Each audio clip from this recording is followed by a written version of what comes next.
نبی پاک صلی اللہ تعالیٰ علیہ وآلہ وسلم فرماتے ہیں میں نا جنت کا دروازہ کھولوں گا تو ایک عورت کو نا میں سبقت لے جاتے ہوئے دیکھوں گا، یعنی وہ جلدی سے جنت میں داخل ہو رہی۔ یا بعض شارحین کہتے ہیں کہ حضور داخل ہوتے ہی سب سے پہلے اس کا چہرہ دیکھیں گے، حضور فرمائیں گے تو پہلے ہی آ گئی بی بی جنت میں، حضور نے دروازہ کھولا تو جلدی سے نظر آئی، تو پہلے آ گئی۔ سب نے لکھا ہے کہ اس عورت کی شان یہ ہے کہ سب سے پہلے جنت میں گئی۔ میں نے حدیث پڑھی تو میں نے نیچے حاشیے میں لکھا، میں نے کہا میرا خیال یہ ہے کہ اس کی زیادہ شان یہ ہے کہ جنت میں اس کی سب سے پہلی ملاقات مدینے والے محبوب سے ہو گئی۔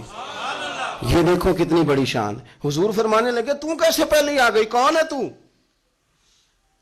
وہ کہنے لگی حضور میں بیوہ ہوں، میرے بچے یتیم تھے، میں نے ان کی خاطر نہ بیٹھی رہی، میں نے نکاح نہیں کیا، میں نے ان یتیموں کی پرورش کی، بیوہ بن کے زندگی گزار دی، ان یتیموں کے لیے بیٹھی رہی۔ اس کو جائز ہے، یہ کر سکتی تھی، لیکن اس نے سوچا کہ میں ان کی نگہبانی یتیموں کے لیے بیٹھی رہی۔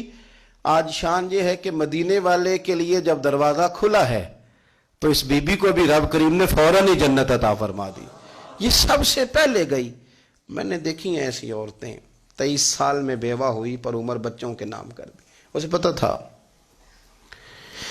کہ کل کو جب یہ بڑے ہوں گے تو ان کا آنا جانا الگ سے ہو جائے گا، ان کے تعلقات اپنے ہو جائیں گے، پر یہ بیٹھی رہی، اس نے بچوں کو وقت دیا۔ تو بچے تو کیا اس کو صلہ دیتے تھے، رب نے یہ صلہ دیا ہے کہ سب سے پہلے اسے جنت میں داخلہ عطا فرمایا۔ ابو داؤد شریف میں مسند امام احمد بن حنبل میں حدیث ہے، نبی پاک صلی اللہ علیہ وسلم کے چچا زاد تھے حضرت جعفر طیار، مولا علی شیر خدا کے بھائی تھے، جنگ موطا میں شہید ہو گئے۔ وہاں سے کوئی خبر لے کے نہیں آیا، لیکن رب خبریں دیتا ہے نا اپنے حبیب کو، اللہ غیب کے خزانوں کی کنجیاں دیتا ہے اپنے محبوب کو۔ نبی کریم صلی اللہ تعالیٰ علیہ وسلم نا ان کے گھر گئے، ان کی زوجہ کا نام اسماء بنت امیس تھا۔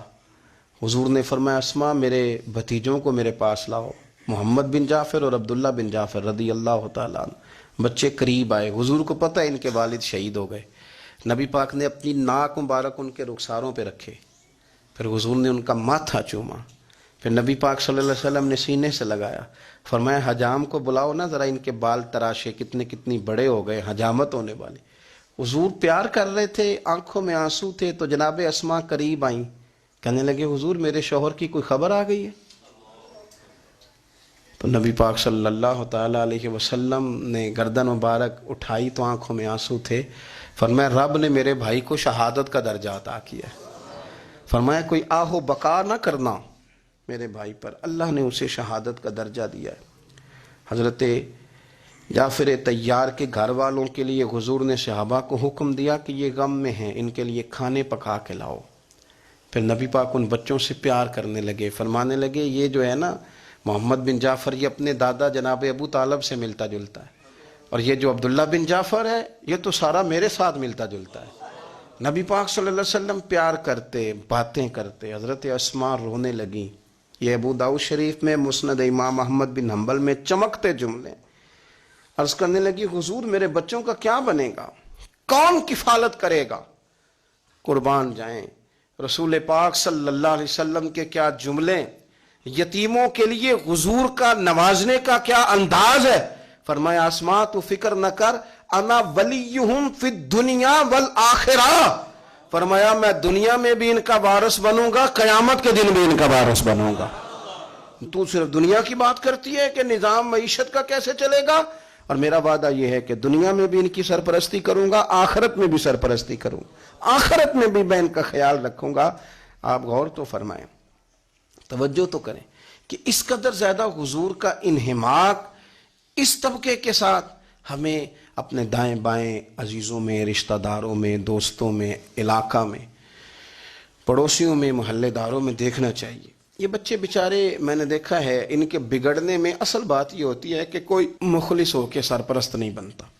آگے بڑھیں، اپنی اپنی خدمات پیش کریں، اور جس طرح ہمارا بچہ بگڑ جائے تو ہم اس کے لیے پوری کوشش کرتے ہیں، جدوجہد کرتے ہیں، حالات، واقعات، پس منظر، پیش منظر کا جائزہ لیتے ہیں، کون سے اسباب اختیار کیے جائیں تو یہ ٹھیک ہو سکتا ہے، وہ ساری چیزیں ان کے لیے بھی ہمیں اختیار کرنی چاہیے۔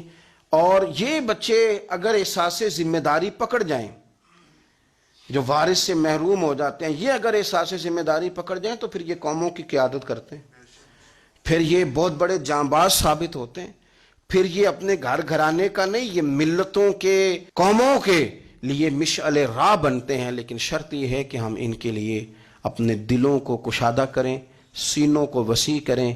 اللہ کریم سمجھنے کی توفیق عطا فرمائے۔